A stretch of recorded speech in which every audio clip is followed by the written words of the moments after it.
The advice and opinions expressed by the host of Autism Live and her guests are meant solely as suggestion and should not be in any way construed as child-specific advice. The Center for Autism and Related Disorders advises working with a board-certified behavior analyst who has experience with autism before starting any intensive behavioral intervention. Any choices you make in determining your child's treatment are completely at your own discretion.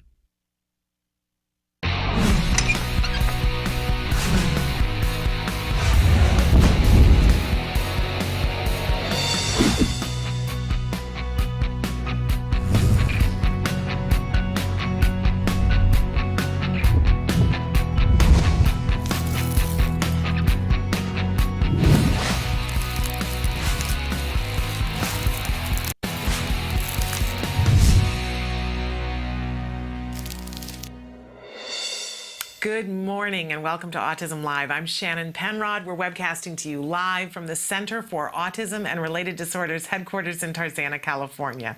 It's Thursday and we are midway through April, whether you call this Autism Awareness Month, Autism Action Month, or Autism Acceptance Month, or if you're like us and you call it all three. We're more than halfway through this month, and it's been a very interesting month, right? There's an awful lot that's going on. We're going to have some opportunity today to talk about some of the things that are happening legislatively around the country. But very excited we're going to be with you for the next 2 hours live, talking about autism really from a 360-degree perspective.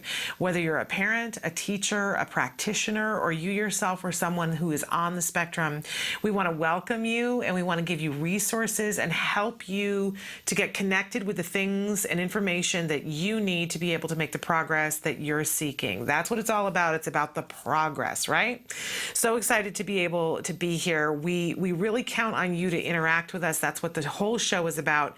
In fact, Emily's going to cycle through some of the different ways that you can get in touch with us here, some of the different ways that you can watch the show. I will remind you that our homepage is autism-live.com. When you go there, lots of stuff to do there. In fact, make sure you check out the blog that's for the overwhelmed parents. It's a meditation download, an audio download that you can listen to and de-stress. It's a really good thing.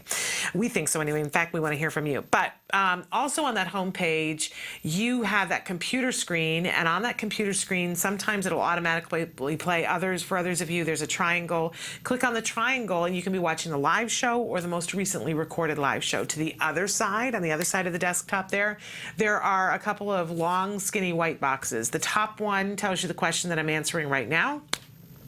The bottom one is a place for you to put in your comments, your suggestions, your questions. You just put your cursor there and you type, you hit enter, and it shows up here on my screen with a little bit of a time delay, but just a small one. And in that way, we can have a conversation almost in real time, or even if you're watching halfway around the world and you're watching at 8 o'clock your time, and maybe it's, 8 p.m. our time, but you're watching then, you can put in a question for us to answer during the next live show or the next time that expert is on the show. It's free. You don't have to log in. Nobody's going to ask you for your name or your credit card number. We don't need them. It's not a lovely thing. But the bad news about not knowing your name is that sometimes when you guys ask us for information, then we don't have a way to get back to you. We can answer your question on the live show, but we don't have a way to tell you, hey, we answered that on Tuesday or we answered that on Thursday. So if you want specific information from us, you can feel free to share your personal information, although you don't have to. If you do choose to share that with us, then I will not disclose it. Somebody who wanted to know why sometimes do I put the answer up and other times I don't. If it has that personal information, I won't put it up.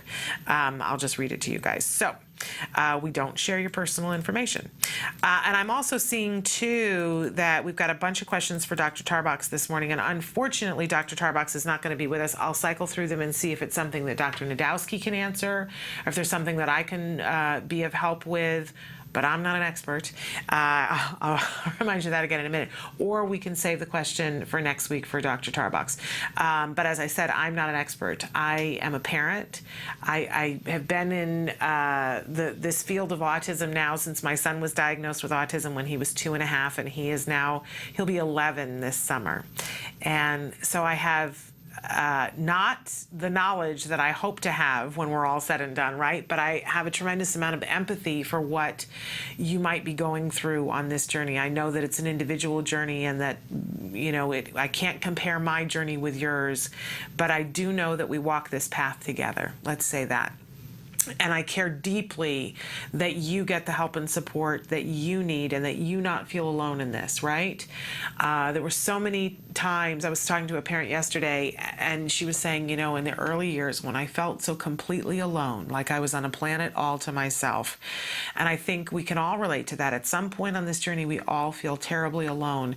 And we have to honor what that feels like, but the truth is sometimes different than what the feeling is, right? And the truth is that there are a lot of people who are fighting for you. There are a lot of people who want to help you, who want to support you. And I count myself among that group of people. So don't be alone. Share your experience, your strength, and your hope, and give us your questions and suggestions. It adds to the show, and it helps people beyond your wildest imaginations. There are people who are in very distant lands who watch and hear your questions and learn from them. It's really a great opportunity for us to all stick together. Okay, having said all of that, it's time for us to get to what we call the jargon of the day. This is our morning warm-up where we take one word, one phrase, one acronym, and we try to make sense of it so that we can begin to understand what people are talking about when we meet with them about autism and they start saying, well, this and that and the other thing, and they might as well be speaking another language, right? And I say this as somebody who English is my first language, and I go into those meetings where it's other people who English is their first language, and I have no idea what they're saying. I can't imagine if English was my second language and I was coming in and trying to make heads or tails of what somebody was saying. It's just crazy making, right? But it's what the circumstances are, and we can educate ourselves a little bit at a time so that we don't overwhelm ourselves, so that we can begin to understand what they're talking about, which is why we give you the actual definition first, and then we give you a working definition that helps you to get a grip on what these things are that we're talking about. Okay, so today's acronym, we're still in alphabet land, in school alphabet land, but this is a really important one. It's FAPE. FAPE. What in the hey nani is that, right? This is something that you're going to hang your hat on for the next couple of years. You ready for this? So FAPE stands for Free, Appropriate, Public Education. It's a term that is frequently used in IEPs, in their individualized education program or plan. Because, and we talked about this with IDEA last week, it's what you're entitled to, a free, appropriate public education. There are people out there who will suggest that your child on the autism spectrum is your problem, and that, that your town and your city and your community do not have a responsibility, and that is because they do not know the law. The law of the land says that your child is entitled to a free, appropriate public education. So let's go to our working definition. There it is, what your child is legally entitled to in the United States. Can I tell you that many years ago, if you had a child who had some sort of qualified disability, and as far as IDEA is lined out, autism is a qualified disability, before, and I don't remember the year, because I think first it was 73, and then there was one more recent in 93, but my years might be wrong. But before IDEA existed, if you had a child who was on the spectrum, or you had a child who had another disability, it was your problem. You had to find a way to have your child educated, because if your child didn't fit within the parameters of school, it was your problem.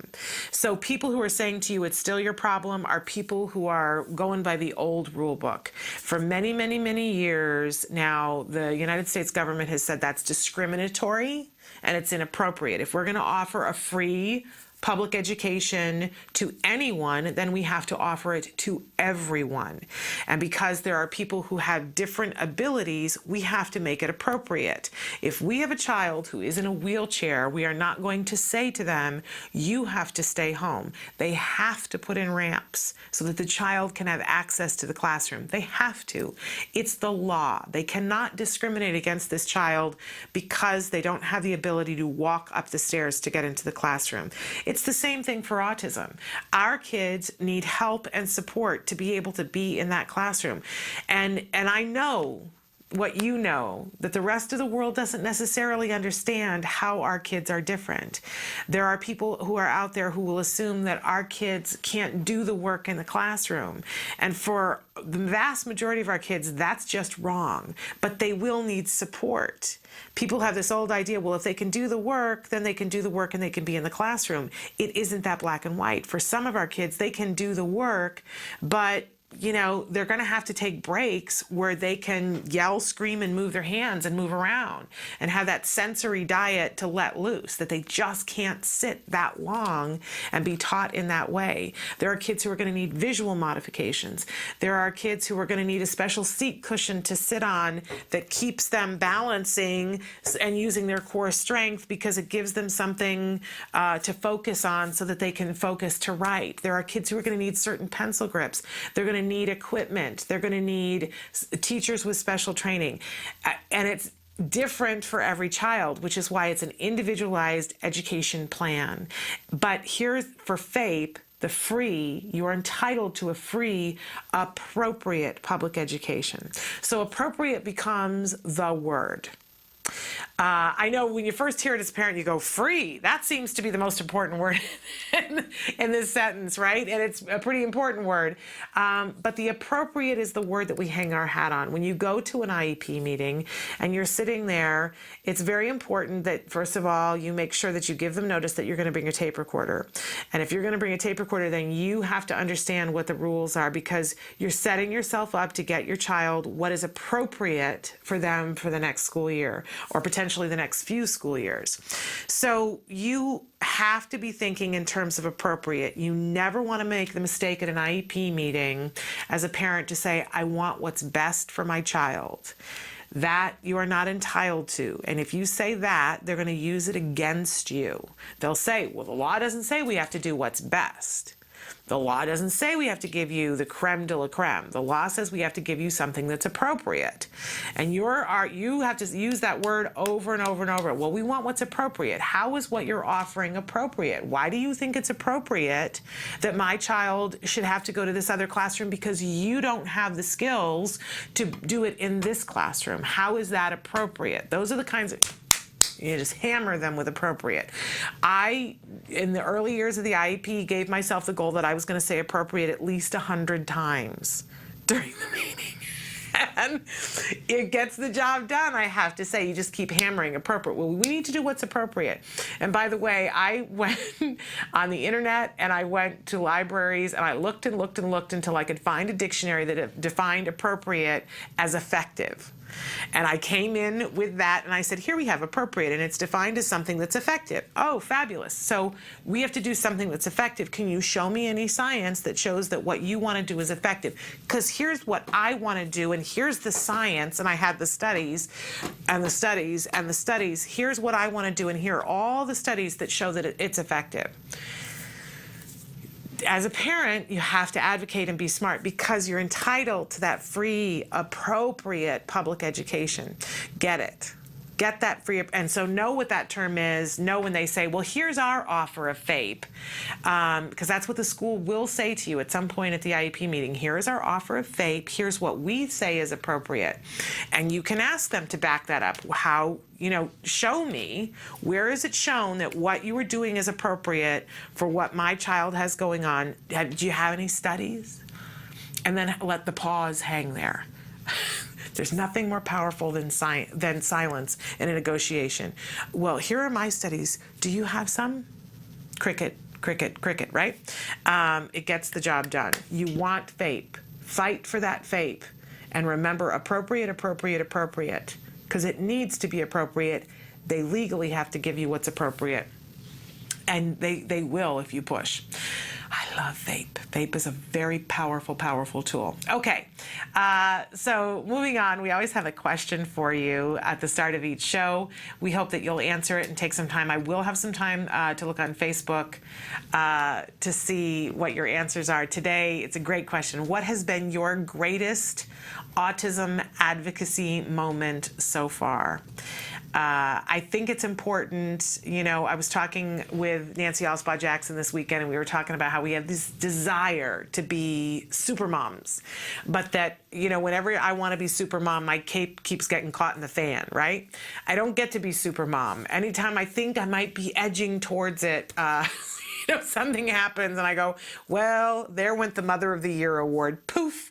I'm not going to get there. And that's okay. I'd much rather be human. But every once in a while, we get a moment to be a great autism advocate for our kids. And I tell you, it's the most powerful feeling in the world when you know you've done right by your child. I used to say that my best moment of autism advocacy was when I said what I wanted when my son was 3, and I said I want that 40-hour in-home one-on-one ABA program, and the woman had said to me, and that I wanted him to go to kindergarten on time, and the woman sat there and said to me, wow, that's going to be hard. And I said to her, I just sat up and I said, don't talk to me about hard. Talk to me about what's possible. I'm an autism mom. I want to know what's possible. I already know about hard. And in that moment, I felt something rearrange in my gut, and I went, I'm not putting up with people like her. And felt a strength of, I can do this in that moment. But I'll be honest with you that that's sort of taken a back seat to a couple of years ago when I went in and said, here are the goals that I have for my child that I believe are appropriate. And I got them right off of my son's skills account, and they rearranged his entire IEP, and he got a recreational aid because of it. And I didn't have to be standing there in armor. I just went in and said, here's what I think is appropriate for my child. And they said, those are good goals. Those are great goals. We can work on those. And there was no argument. Autism advocacy doesn't have to be painful or contentious. It was a lovely, lovely thing. So I want to hear from you guys. What's been your greatest, name it. What's your greatest autism advocacy moment, so we can revel in the fact that every once in a while we get to be warriors for the good, right? And we get to get it done. All right. We always have a topic of the week for you, and our topic this entire week, it's a good topic. I think we might even have it be the topic for next week as well. Autism action. Taking action, and I think sometimes we think, oh, that's some big mountain we have to climb. It means taking an action. That makes you an activist when you take an action. And it can be making a phone call.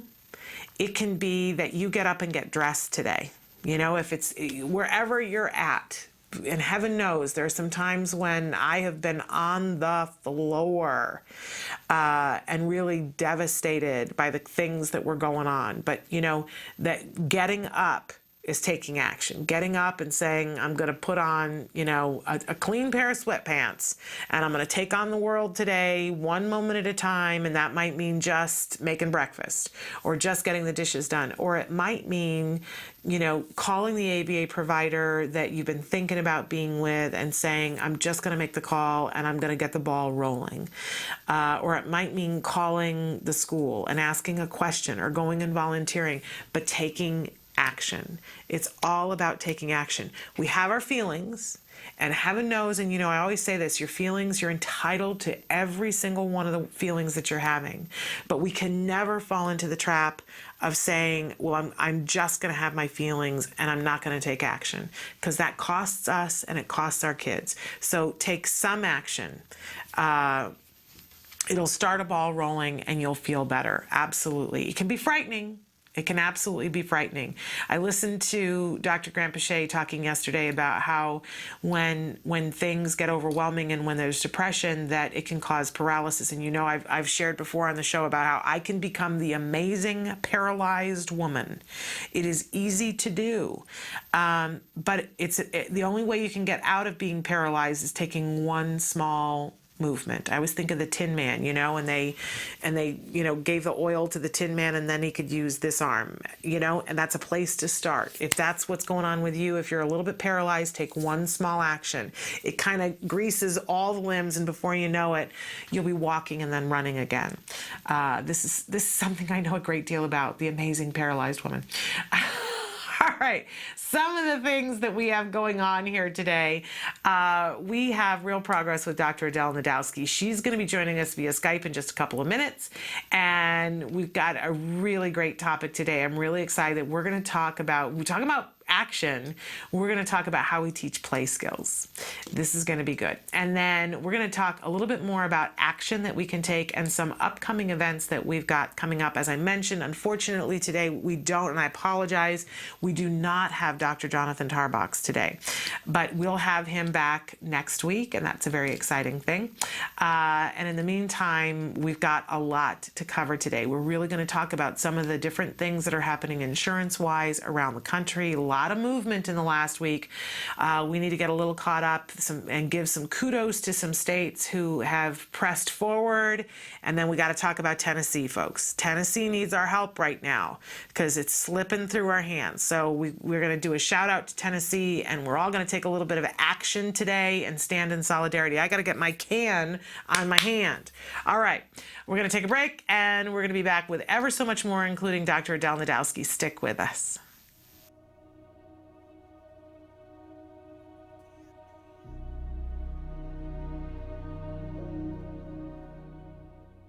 Hello, fellow activists. In our last segment, we talked about step number 2, educate yourself. Step number 3 is get support. Now, any journey can feel overwhelming if you feel like you're walking it alone. Well, you're far from alone, because with 1 in 50 kids diagnosed with autism today, there are a lot of us out there. Of course, there's always the issue of financial support. Now, there's a handful of organizations out there that offer financial support to families in need. ACT Today, or Autism Care and Treatment Today, is one of them. Visit our website at www.act-today.org to find out more about our grant process. I want to talk about a different kind of support today, emotional support. Now, you can get that from other travelers on this path. Some of the best advice I've ever received is from the moms of other kids with autism who went to school with Wyatt or were involved with programs with him. Then there are the pioneers. These are the families that have gone through this years ago, and there was very little information out there. All of these people seem to have the desire to pay it forward. Now, one of them, Lisa Ackerman, who is one of my mentors, started an organization called TACA, Talk About Curing Autism. She actually took the concept of mentors and support groups and made it available to everybody. You can go to their website, talkaboutcuringautism.org, to find out more. During the first and most difficult year after Wyatt's diagnosis, I wrote an email to close family and friends, letting them know what was going on and the challenges our family was facing, and why we dropped out of sight.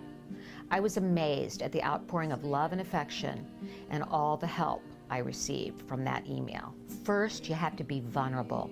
You can't be afraid to ask. Try this out. Could you cook me a meal? Are you going to the market? Can you pick me up a few things? Could your kids play with my kid and make them feel included? Or can you come over and clean my house?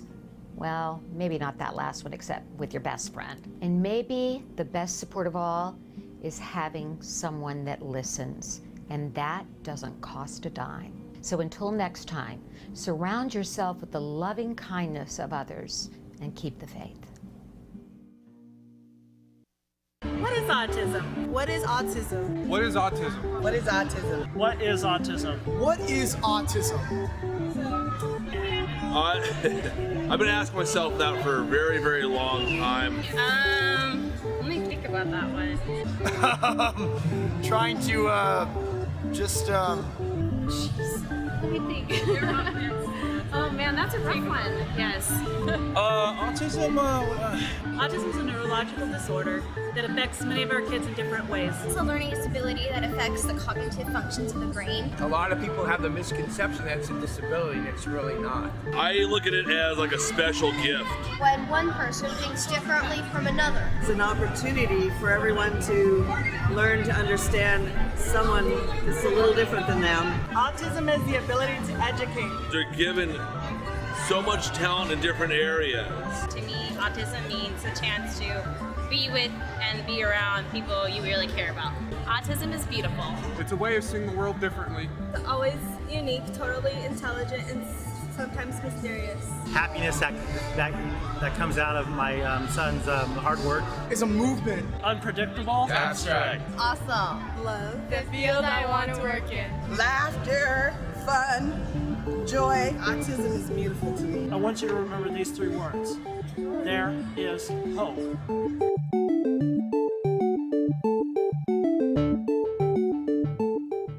Welcome back to Autism Live. We are joined right now via Skype by Dr. Adel Najdowski. We call this segment Real Progress with Dr. Adel. Dr. Najdowski, welcome back to Autism Live. Hi, how's everyone doing? We're doing great, and we're so glad that you're here. For those of you who are new to the show, Dr. Najdowski is a regular here on the show, and she is an amazing individual who has extensive experience working with individuals on the spectrum, and she is also the co-creator of Skills, which I talk about a lot here on the show because I love it. It's a great, great tool, and Dr. Najdowski has done amazing work on that, and I know you always give credit that you worked with a team of people, but you were the fearless leader, and it's a great service that you've done to all of us, this amazing tool. Thank you, Shannon. Well, thank you. And I've asked Dr. Najdowski to be with us this morning to talk with us about play skills.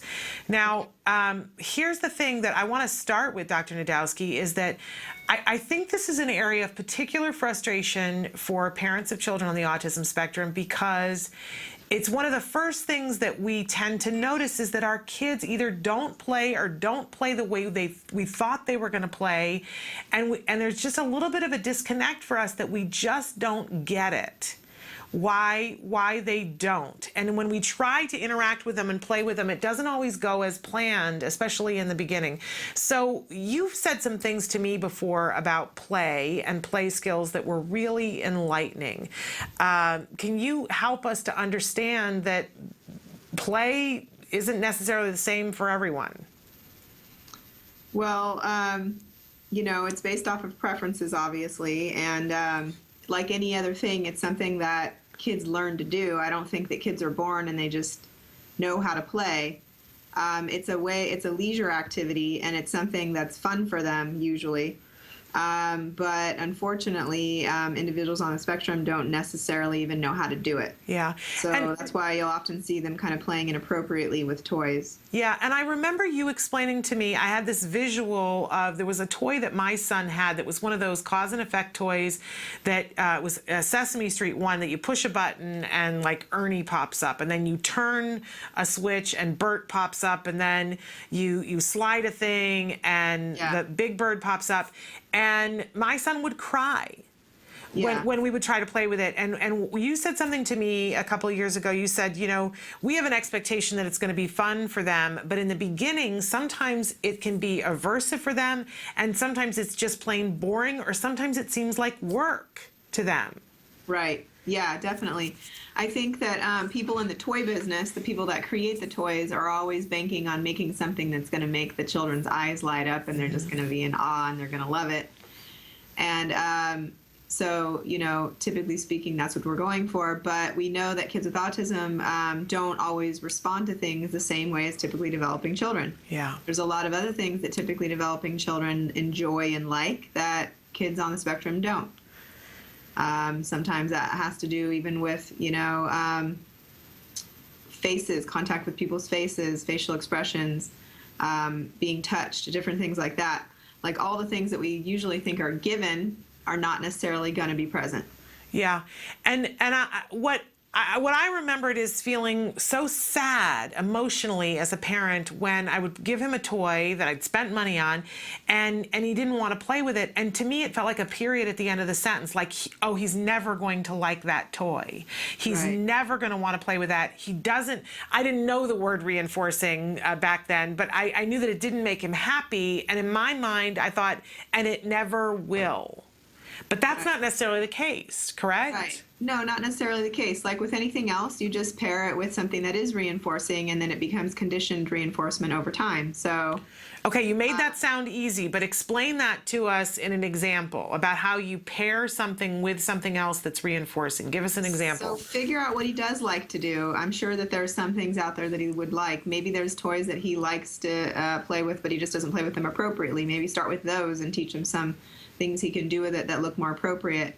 Or find toys that are similar to the ones that he'll play with, or bring in something else. If there's no toys that they like, bring in something else that they like, even if it has to be food or something, and provide it, contingent on actually engaging in some sort of play. And constantly just pairing, those two things together over and over again. Eventually, it's going to reinforce the play behavior like anything else. And I've been doing this with my dog recently because my dog is traumatized by the vacuum cleaner. The vacuum cleaner comes out and she becomes completely hysterical. And so I decided to do this as my little ABA experiment with my dog. She loves cashews. And so I got her nice and calm, and I took out the vacuum cleaner, and then as long as she stays calm while the vacuum cleaner is out, I'm giving her cashews. And now I get the vacuum cleaner out, and she's excited because and then she'll go stand by the cabinet because she knows I'm going to get the cashews out. So I no longer have a dog that hates the vacuum cleaner. She loves it when the vacuum cleaner comes out. So am I in the neighborhood of this is the right thing that we're talking? Yeah, definitely, and there's ways to go about it. There's either like the straight up normal reinforcement, which is ask the child to do something that involves playing with a toy, and then immediately give a reinforcer for doing that. It's going to strengthen the play behavior if the reinforcer is truly a reinforcer. Another option is to take something that's highly preferred and present it while they're playing with the toy to make those two things just simply, that's where the conditioned reinforcement comes from. It's they're occurring at the same time. So while I'm playing with this, I'm also getting to drink Kool-Aid, which I don't get to do except when I'm playing or whatever. You know what I mean? Yeah. So it then starts to be paired together, and now suddenly play is fun. And the other thing is sometimes people don't want to play with things, but they've never really even tried it before. And as soon as they have one or two experiences, and if you can make it fun, then they actually enjoy it. Yeah. When something's novel and new, you sometimes don't really see, that you might actually like it. If you spent the time with it, then you realize that it's actually can be fun. Okay, so I think the first most important thing for parents to know is that we have to make it fun for them. We have to make it rewarding, and that we can teach a child to enjoy different things. But I want to take a short break, Dr. Najdowski, and then I want to come back and talk about why it's so important. I think so many parents get put off by the fact that the child's not into it, and so they say, well, I'm not going to invest my time in teaching play skills. I'm going to invest my time in social skills. I'm going to invest my time in academic skills. We don't have time to work on play. But I want you to talk a little bit about why it's so important to leave play in to some degree. Maybe it's not your whole program, but it needs to be in there to some degree. Okay. So, but first we're going to take a break, and we'll be right back with Real Progress with Dr. Adel. Hi, this is Lisa Ackerman. Talk of Facts. One of the questions we hear all the time, how do I know if a treatment is working? If my child has a negative response or looks like a negative response. Well, there's two things you should look for. All medical interventions need to have clear evaluation guidelines with your physician. You should talk to your doctor ahead of time. If there's a negative response, should you stop, or does the negative response mean that treatment's working? Let me give you a really solid example. Almost every child living with autism at one point in time will have a yeast overgrowth. And yeast is extremely common in children with gut and gastrointestinal issues. And when you're not pooping on a regular basis, yeast and other bacteria tend to build up in your gut. Once you treat yeast, often you will have a negative response. What's really important for families to understand in those clear evaluation guidelines with your doctor, they should tell you, hey, your kid may be cranky for a few days following the treatments. There are different things you can do to work with your doctor to lessen that cranky period. But the bottom line is, if you don't have clear evaluation guidelines with your physician, you don't know if that treatment is a stop. You have a negative response, stop. which that should be clear with your doctor, versus a negative response of, that means the treatment's working. So my favorite thing when we talk to families that are about to go through yeast treatments with their kid after extensive evaluation in labs is, your kid's gonna be a jerk, but oh my God, it's gonna be great in a few days, followed by beautiful behavior. So now you know. We'll be back with another Talk of Fact real soon. Take care. Welcome back to Autism Live. We're here with Dr. Adel Najdowski for a segment we call Real Progress with Dr. Adel. She's been talking with us about play skills and how we can teach children to find playing more rewarding. Because some of our kids think of it as work or that it's boring, and sometimes they will actually cry about some of the things that we think are going to be so much fun for them to do. But we've already talked with Dr. Najdowski about how we can make it more fun, and now I want Dr. Najdowski to talk to us about why it's important to keep play as part of our program. Because when we're prioritizing, a lot of times, Dr. Najdowski, play is the last guy on the list because we think, other stuff is so much more important. We have to teach social skills. We have to get those academic skills back up. We want to teach language skills. So why should we keep play as part of our curriculum? Well, because when kids are young, that's what they do with each other. And if they're going to have friends and they're going to use their social skills, they need to be able to play with kids. When they spend time together, that's what they do. In fact, anytime my kids are doing anything with another kid, we refer to it as a play date. Yeah. And the entire time they're playing together. So that's the way they interact. And then also while they're playing, there's a lot of other things you could be working on with them. So their language skills, so they're learning to practice and develop these language skills in these play scenarios. It gives them an opportunity in the natural environment to use that language. It also allows them to use their motor skills. So they might have to manipulate small objects or parts, like for example, when they're doing Legos or beads or something. So it makes a more fun environment for how we can teach some of these things. And even like learning to do some adaptive skills. So these are like daily living type things, brushing through a doll's hair, fastening the buttons on doll clothes, all those kind of things can then be related to them doing these kind of skills with themselves when they're dressing themselves. And if they, maybe use a pretend vacuum, that could help later down the line. If you have one of those little small vacuums, you can start to get them to help around the house. Yeah. I always think of play as being sort of the engine that drives everything, because every other skill that we have in every other curriculum that's important to us benefits or can benefit from a good play program. Yeah, and I mean, if you think about it, some of the competing therapies out there that are that talk about ABA not being the way to go, like there's complaints that there's not that ABA is not a play-based therapy, and it's better to do a play-based therapy. And so again, it gets you away from the table, it gets you into the natural environment, it gives you learning opportunities to work on the skills. You're still using ABA, but you're doing it in this way. Sometimes the kids don't even know that they're learning things. It's really funny. I've seen the therapists that are really good at playing with the kids, they're the best therapists. They get the most trials completed and everything, but you can't even tell that they're even doing therapy. The kid has no idea they're doing therapy. They think they're just playing and having fun. Yeah, and that's key. Yeah, but also think about when they're with their peers and they are spending time in the social world. They have to do things like share, take turns, cooperate, negotiate what and how they're going to play. They engage in conversation skills. All that would be centered around a play activity. Yeah. And then, of course, there's all the executive function skills. Problem solving is a big one during play. Learning to actually do your sequences, like different play sequences. Labeling the objects. You might as well start with things that are enjoyable to the child and motivating when you're teaching object labels and things like that. Absolutely. I really think of it as you're talking about it, play, when a younger child is playing, that is their early social program. I mean, it really lays the groundwork for what's going to come later on. And how they interact with other children. When we think about what are the things that people come and talk to us about when they have teenagers, and they say, well, their social skills are really lacking, and they have lots of flexibility issues. and lots of perspective taking issues. All of those things can benefit from playing really good quality play that's directed to some extent that helps the child to learn early on. Yeah, and you just hit a topic there, which is perspective taking. When you're playing in pretend play, you're engaging in perspective taking. When you role play, like for a doll, for example, you make a doll speak or something like that, you're actually taking on the perspective of this other character. Or like if you're doing actual role play where I'm the mommy and you're the baby and that kind of stuff, you're doing that as well.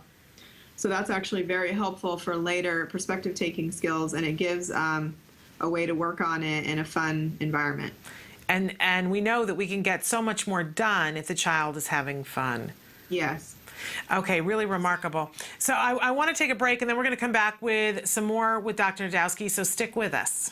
Hi, welcome to Camp Discovery, a free-to-play suite of fun, interactive learning games for kids 2 and up, designed by experts in autism. Camp Discovery will open your early learner to a world of new skills, shapes, numbers, colors, locations, emotions, and more. Let's get started. Please choose a level. Objects. First, Camp Discovery's Intelligent Preference Assessment determines your child's preferred reward for choosing correctly. Okay, got it. Let's play. Camp Discovery creates a motivating learning environment for your child by minimizing incorrect responses and maximizing successful ones. Find the shoes. Respond correctly and your child is rewarded with their favorite animations. You did it. Respond incorrectly and our unique prompting system guides your child to the correct answer by making it the largest choice. That's not it. Try again. Way to go. Continue to answer correctly and the size gradually reduces until the child makes the correct choice independently. You win. Success! Rewards motivate learning. Complete a round and your child is rewarded with a fun mini-game. Track your child's progress with easy-to-read graphs. Multiple settings options allow you to customize Camp Discovery to your child's unique needs. All this in one single app, the Camp Discovery app, available for free on iTunes, Google Play, and Amazon Store. Welcome back to Real Progress with Dr. Adel. Dr. Adel Najdowski is here with us. We had a question that came in, Dr. Najdowski, from a viewer via email. They said, I have a question. Why is it so hard to find early interventions such as social lunches and such for young children? I'm told that early intervention is the best thing to do, but everything we find is offered for older children. Right. Okay. So you're talking about social groups and things like that. And I think it's probably because when the kids are younger, they're doing a lot of hours, usually sometimes even 40 hours a week. And some of them are just learning how to even speak at that point. They're learning to put together sentences. So, for example, we wouldn't teach them to have conversations, which is a major social skill, until they can put together sentences and use their language appropriately. And then because they are getting all those hours, we're embedding the social skills into it. So whenever someone new walks in the room, they're being taught that they need to greet that person by saying hello. And when there's opportunities that arise, they can engage in some conversation. They'll be, taught to do that as well. When they're taught play skills, they're taught the sharing and the turn taking.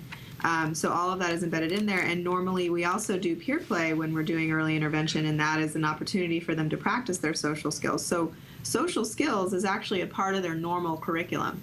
It's one of the things that gets worked on all the time with them. And then as they acquire the skills, usually with the therapist, then they're practicing them during their peer play time as well.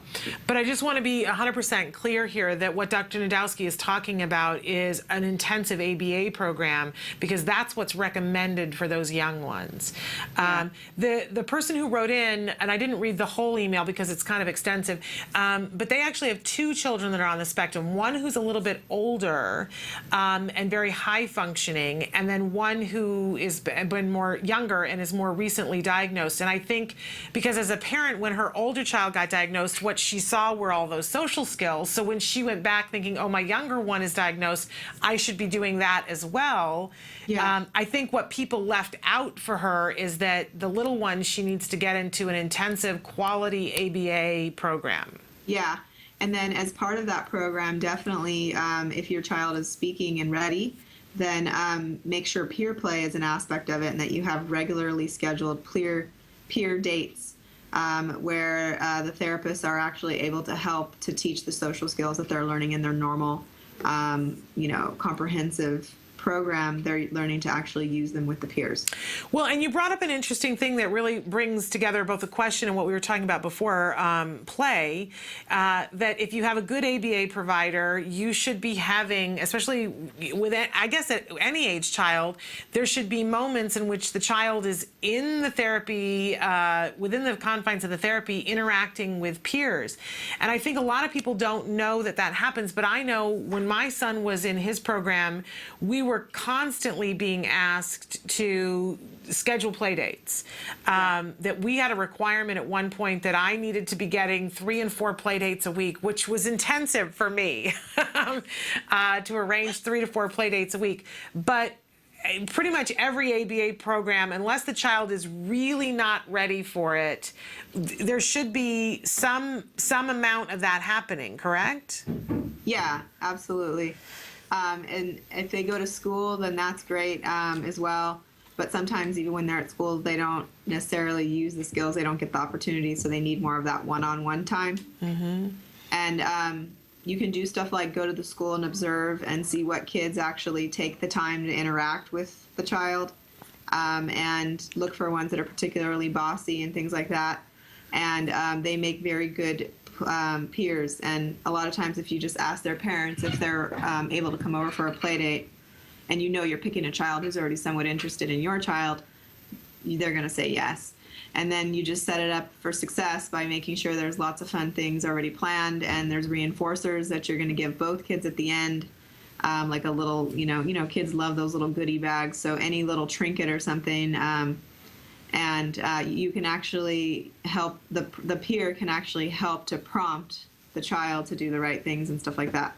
I've seen it be extremely effective, so yeah, definitely needs to be planned. Bryce Myler, who runs the contracts department for the Center for Autism and Related Disorders, and she is an autism mom. Her son recovered from autism and is featured in the movie Recovered.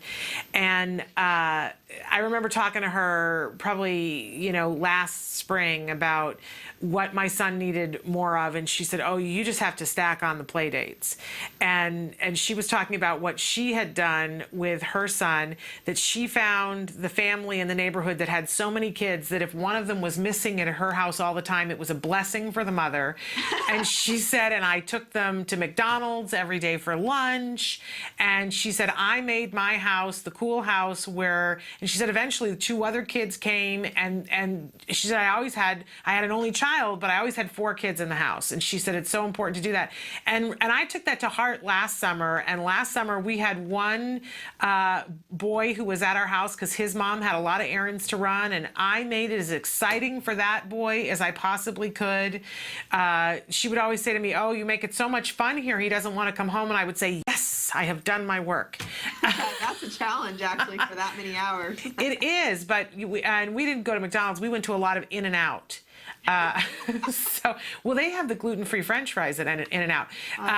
So in any case, but when we went to museums, and if people watch, we did a piece where we went to the Noah's Ark exhibit, and the boy who was at our house all summer is featured with Jem in that video. You can watch and see the amazing Kenny. He was such a good sport all summer long. Oh, that's cool.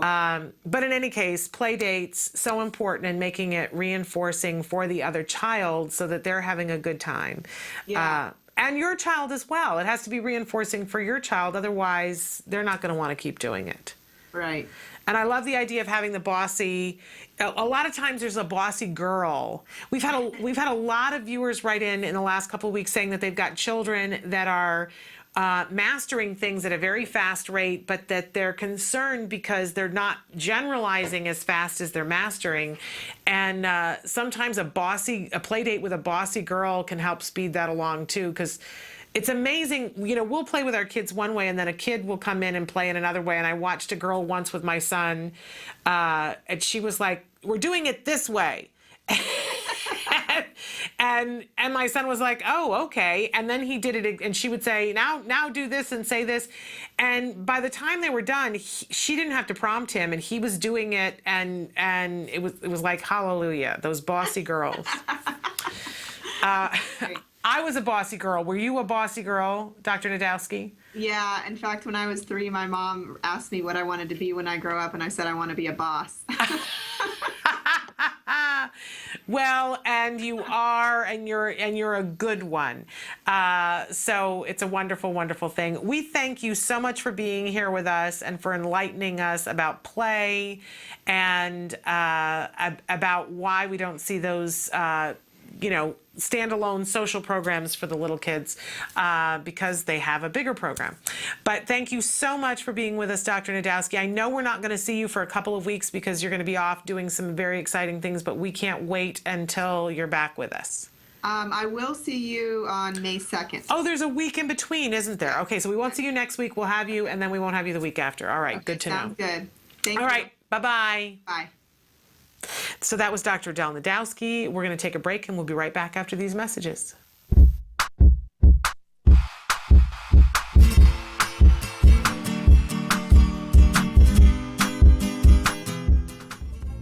Hi guys, welcome back to Smarty. We're going to be working on identifying and labeling emotions. In February of last year, I know we did something super similar, but I promise you for this project it's going to be faster and easier because part of the project you'll be printing from our Facebook page at facebook.com/autism-live. Well, here's the rest of the materials you'll be needing. Templates, scissors, crayons, and tape.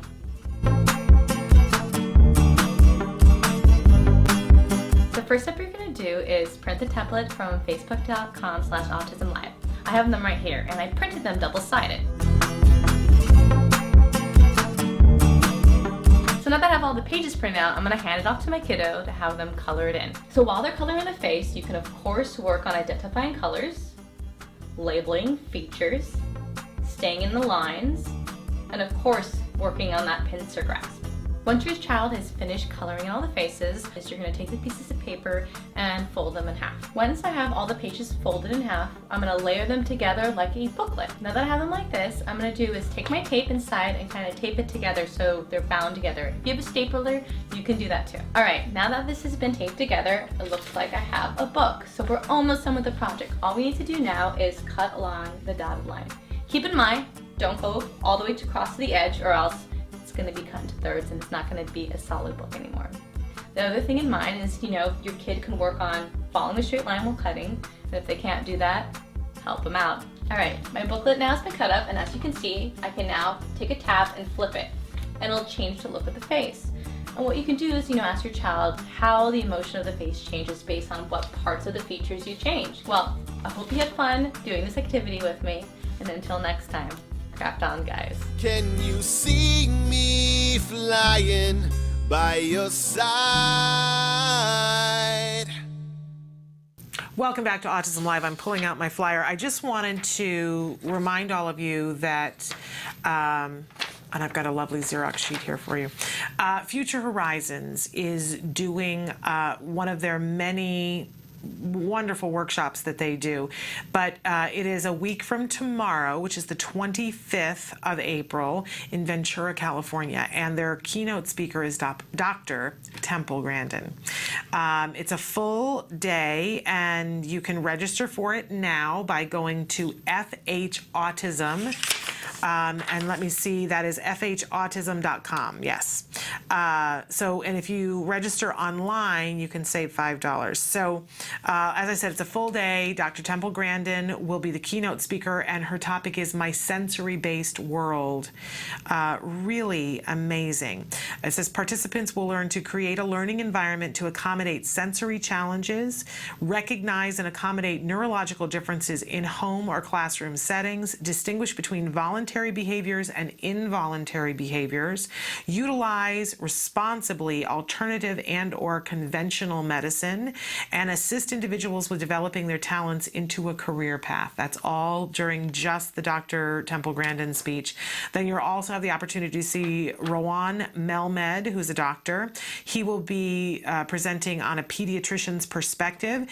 Participants will learn how to identify the goals of early intervention, recognize disorders disorders that may mimic ASD, recognize how ASD affects socialization, utilize behavior as communication, explore approaches, treatments, and therapies, and identify medical/nutritional challenges. And then later on, Jennifer McIlwain-Myers will be speaking on life skills for those on the spectrum.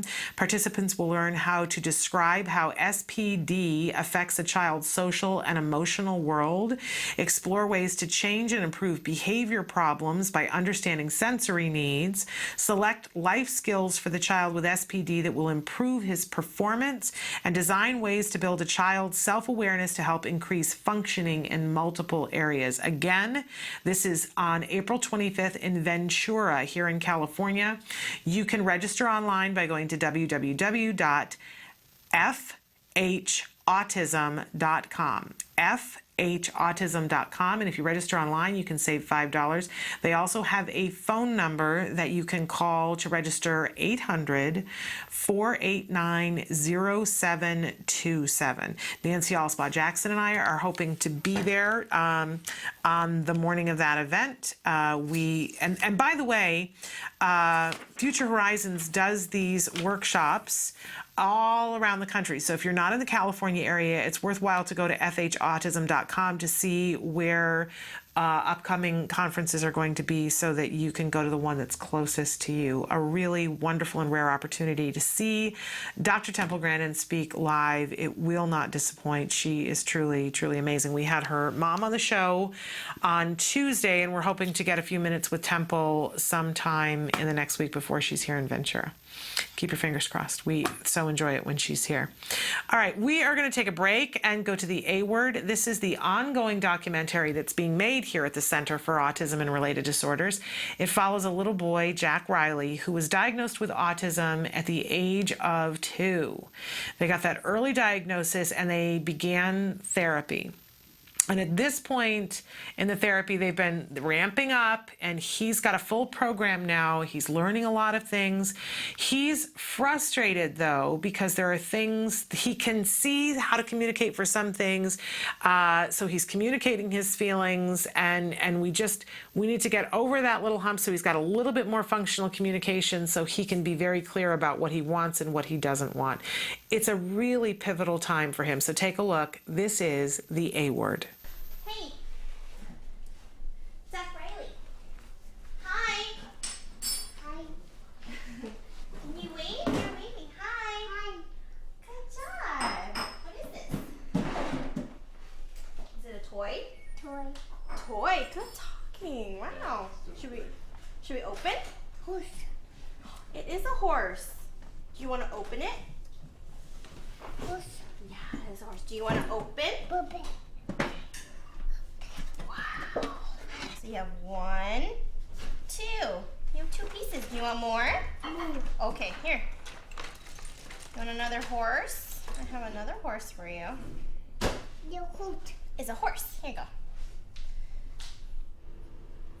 You say, I want more. Yeah, more. Now that Jack Riley is talking, Jessica is trying to build his vocabulary by having him say short phrases instead of one-word demands. Say, I want more.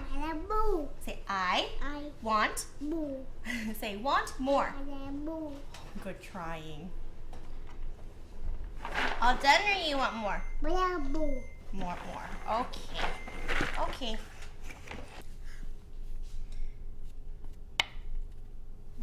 All right, should we put it away? No. No? You want more?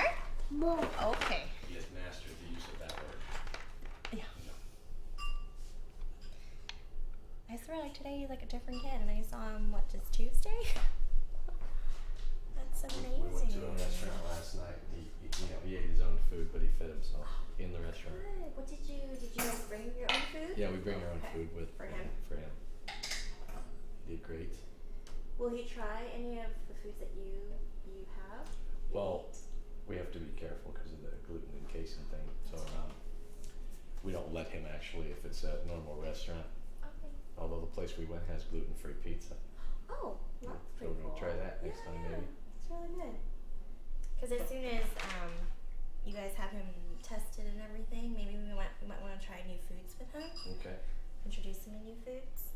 That would be good. Okay, all right, 1 minute's up. All done. We can play with it later, okay? Clean up. Clean up. Oh, good listening. Thanks. Is this your baby sister? Hopefully. Yes. It's a girl? Sister. I knew it. I knew it. I was telling him. Jack, can you say sister? Can you say sister? Sister. I knew it. I was telling Cheryl too. I was like, I know it's a girl. I have this feeling it's a girl. Yeah. She's like, that's what we hope, but it's probably going to be a boy. No, I said it was a girl. God has a sense of humor. Oh, how cute. This is the newest edition? Yeah, is it upside down? I cannot tell. I think that's her head. Yeah, she's right? Almost 18 weeks. Oh. Baby sister's coming. I think he's gonna be like me. I was very protective of my little sister. Wait. 3D. Okay. So we're going to be doing matching identicals. So 2D pictures, and he's going to match them to the 3D object in a field of 3. So this is the first day I'm going to be doing it. So we'll see if he can discriminate between the two and see if he can actually match and scan the field. Look, Chuck Riley, do you want book or cracker? Jessica is doing a preference assessment to see which item Jack Riley wants as his reward when he finishes his task. Put what's same. That's the same. Look, they're both dinosaurs. Can you try? Put what's same. Right now, Jessica is prompting Jack Riley what to do since this is new for him. Once he understands what is being asked of him, Jessica's prompting will fade away. That's the same. Jack Riley, try. Put what's same. What's same? Right here. This is the same. That's the same. Jack Riley, try. Put what's same. The same. That's the same. You try. Put what's same. The same. No. Right here. Match it to the dinosaur. Yeah, like that. That's the same. There he goes. Yeah. Can you do Jack Riley? Okay, try again. Put what's same. Put what's same. Yeah, that's the same. There he goes. There you go.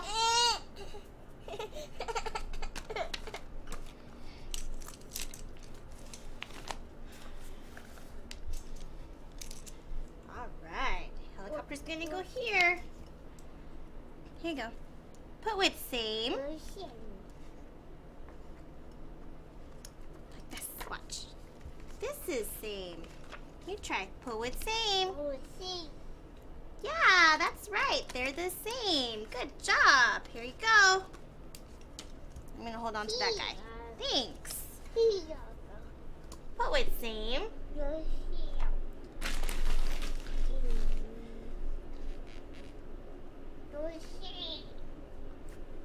This is the same. You try. Put what's same. Yeah, that's the same. And try it again. Here. Put what's same. That's right. That's the same. Good job. What is this? Is it a duck? It's a duck. Is it a duck? Say duck. Duck. Good. What sound does a duck make? Quack, quack, quack. Here you go. We actually started a new program called Yes No, where we're reteaching him how to say yes for things that he wants to play. Like, for example, like if he wants to watch a movie or something really, really reinforcing.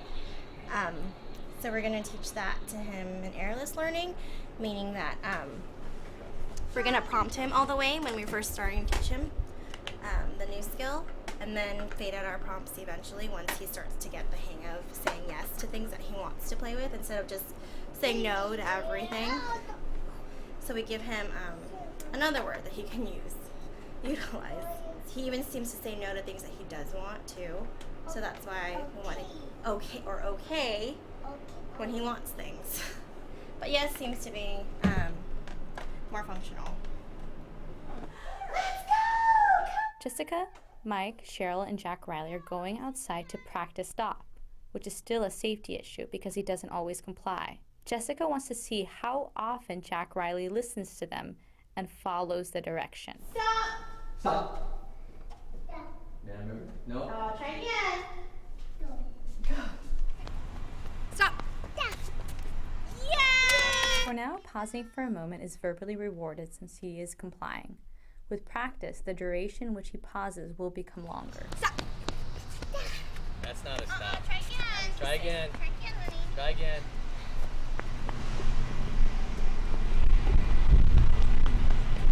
Stop. Yeah. What? Good stop. What? Good stop. Leave it. Stop. Stop. That's not a good stop. Try again. Try again.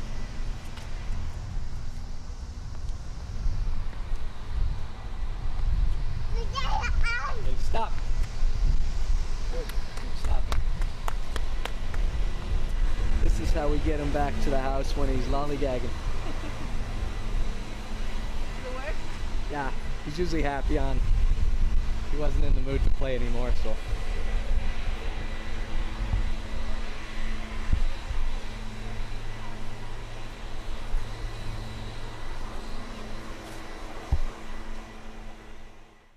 I love this series for so many different reasons, but it reminds me of a period of time in my life when things were so stressful that I will be honest with you, I don't think I enjoyed it the way I would now wish I had. Because I was so worried. And I know that there are those of you who are out there who are in this spot in the early intervention, and I can tell you, I know you know it's hard. It's really hard, and you want to see what the end page is of the novel.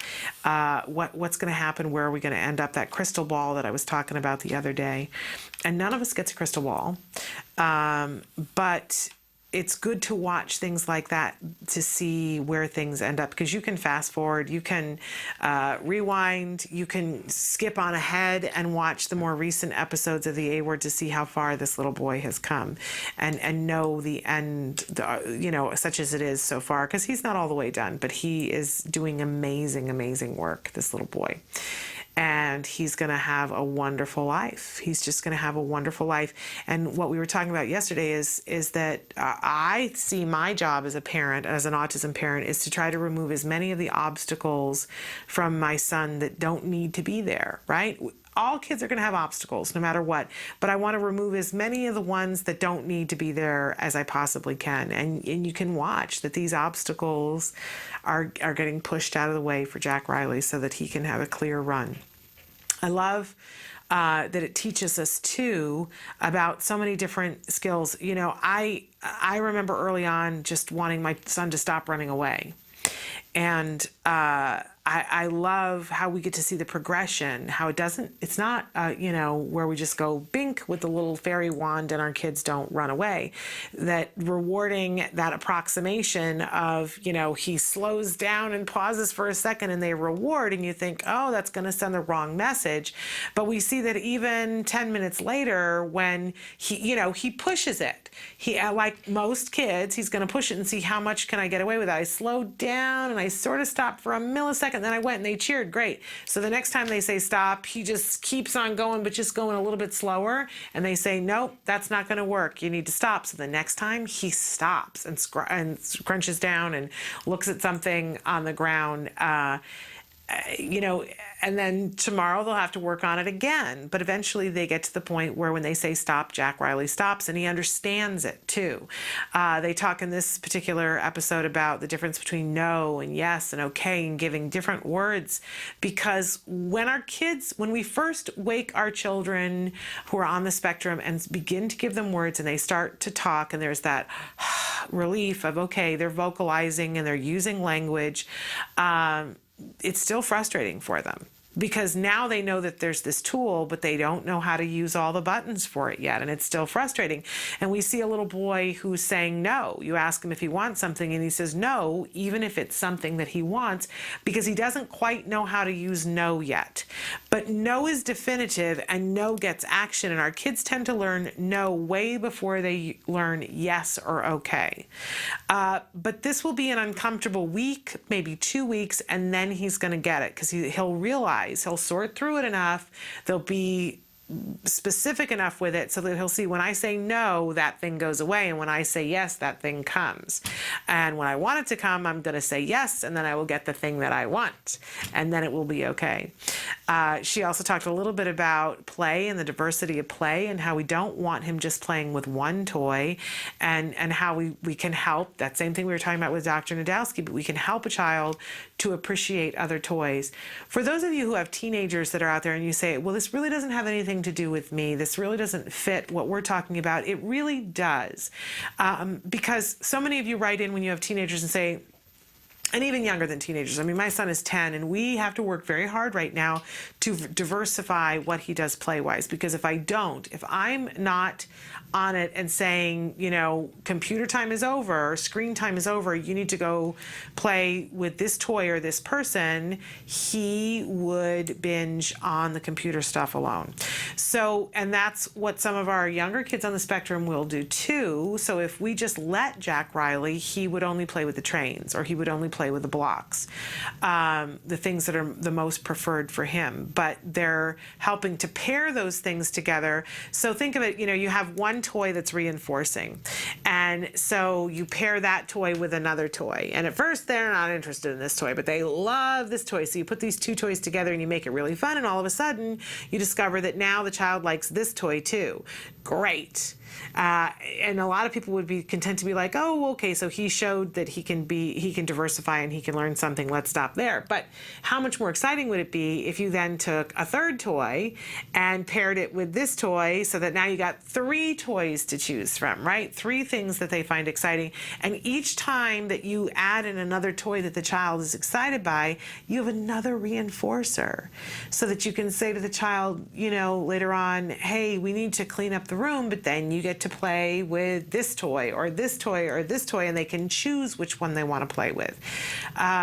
Remarkable tools, but we have to take the time to make them reinforcing for our children.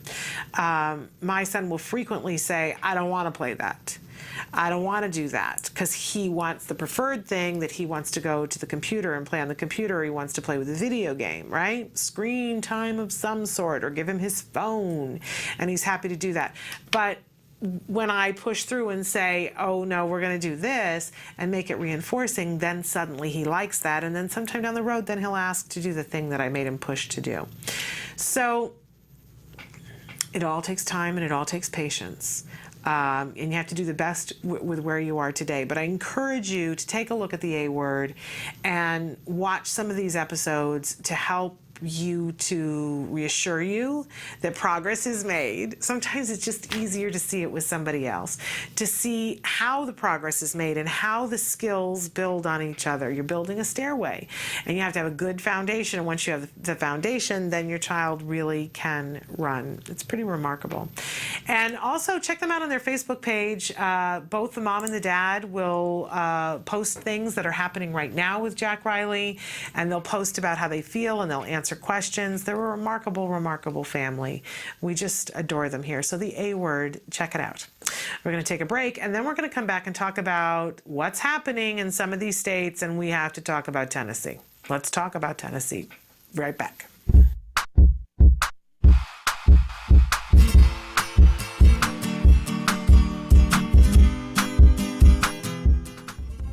Hi guys, welcome back to Smarty. We're going to be working on identifying and labeling emotions. In February of last year, I know we did something super similar, but I promise you for this project it's going to be faster and easier, because part of the project you'll be printing from our Facebook page at facebook.com/autism-live. Well, here's the rest of the materials you'll be needing. Templates, scissors, crayons, and tape.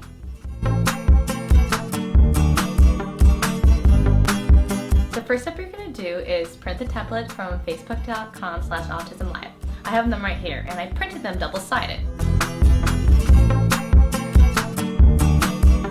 So now that I have all the pages printed out, I'm going to hand it off to my kiddo to have them color it in. So while they're coloring the face, you can of course work on identifying colors, labeling features, staying in the lines, and of course working on that pincer grasp. Once your child has finished coloring in all the faces, you're going to take the pieces of paper and fold them in half. Once I have all the pages folded in half, I'm going to layer them together like a booklet. Now that I have them like this, I'm going to do is take my tape inside and kind of tape it together so they're bound together. If you have a stapler, you can do that too. Alright, now that this has been taped together, it looks like I have a book. So we're almost done with the project. All we need to do now is cut along the dotted line. Keep in mind, don't go all the way across the edge or else it's going to be cut into thirds and it's not going to be a solid book anymore. The other thing in mind is, your kid can work on following a straight line while cutting, and if they can't do that, help them out. Alright, my booklet now has been cut up, and as you can see, I can now take a tab and flip it, and it'll change the look of the face. And what you can do is, ask your child how the emotion of the face changes based on what parts of the features you change. Well, I hope you had fun doing this activity with me, and until next time, craft on, guys. Can you see me flying by your side? Welcome back to Autism Live. So it's Autism Action Month, right? And we're going to look at the fruits of what some action has been taken, and then we're going to encourage you to take some action. So let's start with Kansas, shall we? Okay, so Governor Sam Brownback, and this was just yesterday, signed legislation expanding autism insurance coverage beyond the state employee health benefit program, culminating a 6-year campaign to enact more meaningful reform in Kansas. So we want to congratulate Kansas. We want to congratulate Governor Sam Brownback. And this now makes Kansas the 10th state to amend its original autism insurance law to make it stronger. Way to go, Kansas. Really, really want to commend them on that. The bill is an important step towards, and this is being said by the Autism Speaks Director of Government Affairs in Kansas. The bill is an important step toward providing access to medically necessary treatment for all individuals with autism in Kansas. It was sponsored by Republican Representative John Rubin. The new law, which is HB 2744, will require state-regulated large group and grandfathered small group individual health plans to cover those medically necessary treatments, including applied behavior analysis, ABA, for autism for children up to the age of 12. And we always say, we get some things done, and then we have more to do. Wasmer, who is the president of the Kansas Coalition for the Autism Legislation, said this is not the end, but rather the start of getting autism treatment to all in need in the state of Kansas. Coverage for autism now, right? Okay, so really remarkable, and we're thrilled about that. Now in Utah, and for the longest time, I have lots of friends in Utah. I used to teach in Utah, and friends would call from Utah, and I would say, you know what, you're in the worst state. And then Utah created some programs. They kind of looked at the California Regional Center, and they created some programs, and it got a little bit better. And now, as of the first week of this month, it's a lot better. Utah enacts autism insurance reform. Governor Gary Herbert on April 3rd signed legislation making Utah the 35th state to enact autism insurance reform. Utah has one of the nation's highest prevalences for autism at 1 in 54. It's about 2% of the state population. Absolutely amazing to think about. The bill was sponsored by Senator Brian Shizoa, I hope I'm saying that right. The bill, SB 57, was fiercely opposed by the insurance industry. The enactment of the law culminated 6 years of effort by the Utah Autism Coalition, providers and families to end insurance company discrimination against people with autism. And so we commend Governor Gary Herbert from Utah and Senator Brian Shazoa for their leadership in delivering that bill to the autism community in Utah. The law requires many state-regulated health plans to cover speech, occupational and physical therapy, physiological and psychiatric care, and behavioral health treatments, including applied behavior analysis. I know, it's just a fabulous thing. Okay, now on the other side of the fence of things that we need to be creating more, I'm just checking which pages I have here. Military families are asking Congress to fix TRICARE. Military families, and this report was from a week ago, military families raising children with autism and Down syndrome called for Congress to overhaul insurance coverage provided under TRICARE for applied behavior analysis. They did that during the Capitol Hill briefings organized by Autism Speaks. Representatives John Larson, who is a Democrat from Connecticut, and Tom Rooney, who is a Republican from Florida. Don't we love it when they reach across the aisle for things like autism, because it is a very bipartisan disorder. Both Representative Larson and Rooney have championed TRICARE reform bills in the past, and they said that they remain committed to improving ABA coverage for military kids and will soon introduce new legislation. This is so important because as TRICARE is covering autism right now, it is debilitating many of our military families. We are going to be talking more in just a few minutes about that run, the One Hope Run Festival that's happening on Saturday that I will be attending and that Nancy Alspaugh Jackson was talking about yesterday. It benefits military families who are affected by autism. And what we've seen time and time again is that these families who are working so hard to defend our freedom and our liberty and the freedom of people around the world are having difficulty getting the therapies, first of all, because they're being moved around so much. So that's the first problem for them. But then once they have access to the therapy, the copays and the deductibles just exceed what many of these families can handle. And we've got to make that different. We have to make that different for them. It's not fair, it's not right, it's not honorable. So we're thrilled that they're looking at amending TRICARE. And in the meantime, we need to be voices, coverage for autism now, and that has to include our military men and women. It just has to. Okay, now let's talk about Tennessee. I got a lot of updates yesterday because there has, my understanding is that there has been a bill and that it keeps being postponed. So I'm going to read what you have here, what they have for us here. This is a blog that was written by Carol Needleman Carr, saying Tennessee Voices, action needed to fight autism. She says, according to the 19th century humorist Mark Twain, there are two times in a man's life when he should not speculate: when he can't afford it and when he can. April is National Autism Awareness Month, and believe it or not, this is one of those times. The state of Tennessee can no longer afford to postpone passing comprehensive and crucial legislation that will serve to definitively and effectively attack the prevalence of autism spectrum disorder, commonly abbreviated as ASD, a neurodevelopmental lifelong condition that severely affects language, communication, and social skills of individuals. Such legislation will be pivotal in providing early diagnosis and intervention, along with the right treatment and specific support services to individuals with ASD across their lifespan. The Tennessee legislature has been working on a bill to establish an autism task force to guide the state's response to the needs of this community. The Tennessee Autism Summit team will soon make public its groundbreaking autism plan.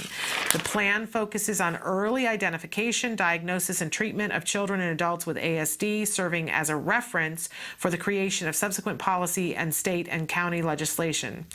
Okay, what I have been told is that there was a bill and it was pushed to the side. Now, this happened in California, that there was a bill and it was making its way to the floor, and we were all being told it was going to be pushed to the side and they weren't going to vote on it during that legislative year, which was 2 years ago. And what it takes is a group of people to stand up, and the person who stood up in the state of California was Senator Darrell Steinberg. And he stood up and said, the buck stops with me. If we don't do this now, I don't know that we're ever going to do this, and it stops with me. This is the hill I'm going to, he didn't say quote unquote, but it was as though he said, this is the hill I'm going to die on. And because of that, autism reform happened in the state of California. Now, what I especially respect, because, I think a lot of times we put on rose-colored glasses and we think, okay, well, once autism insurance reform happens, then it's going to be all better. And we know that that's a fairy tale, that isn't really the way it is, that there's a bumpy beginning, right? And then you have to sort of reassess and go, who got left out, right? And that's the point that California is at right now. We went through the bumpy beginning, and Senator Darrell Steinberg, I really respect and honor that he recently had an open forum and said to people, I want to know, how is it actually working? Where are the holes? What's working? Is it making a difference? Did we do a good thing here? Really appreciate that he takes the time to ask. And I believe that the takeaway from that was, it's been incredible for the people who've had it, but there are too many people who got left out. Here are the cracks in this law, and we're daily getting messages that we believe that we're going to be able to shore that up with the help of Senator Darrell Steinberg, but we're going to have to help him. And I go back to Tennessee because we need to stand in solidarity with the folks in Tennessee and let them know that just because other places have insurance reform doesn't mean that we're going to watch them wither. That's what this whole campaign, the CAN campaign, is all about. Coverage for Autism Now. We're asking all of you next Tuesday to write it on your hand, write it on your forehead, write it on your shirt, write it on your hat. You don't have to put it all over you. You just have to have it in one place. Take a picture of it, send it to us. And we're going to send these to legislators and say, look, this is how many people who feel passionately about this. So I really am asking you to spread the word. It's what we need to do next Wednesday on the 23rd to stand in solidarity so that more people can get this coverage. Now, I can tell you that we're thrilled about the fact that Kansas has this legislation now. We're thrilled about the fact that Utah has this legislation now. We know that it won't cover everyone. It's just the reality. I spent a great deal of time talking with somebody the other day about the ERISA laws and the fact that more and more insurance in some of the bigger companies, they're not actually insurance, they're self-funded, which means that those laws don't apply to them. So that continues to be a problem. We need federal legislation. I understand that the Honorable Catherine Sebelius is going to step down from being the Secretary of Health and Human Services for our country. And, I wish her a happy, happy retirement, because she had the ability and the power to do something that no one else has ever had the power to do. She had the power to say, this is the federal standard. Instead, she gave it to the states, which is why we're walking around cleaning up the messes. But I'm hopeful that whoever comes back into that position will be someone who gets it. Let's all keep our fingers crossed and plan and hope for that.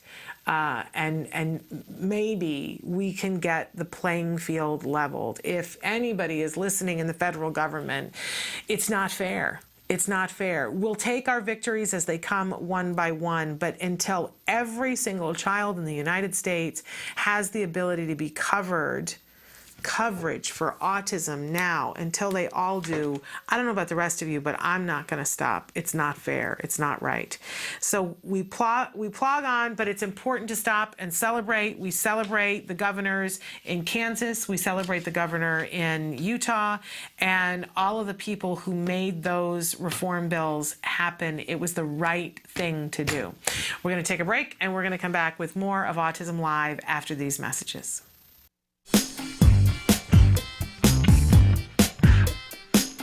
Hi, I'm Ryan with Autism Research Group. We study ways to improve the lives of kids with autism. One of those ways is teaching safety skills, such as what to do if they get lost.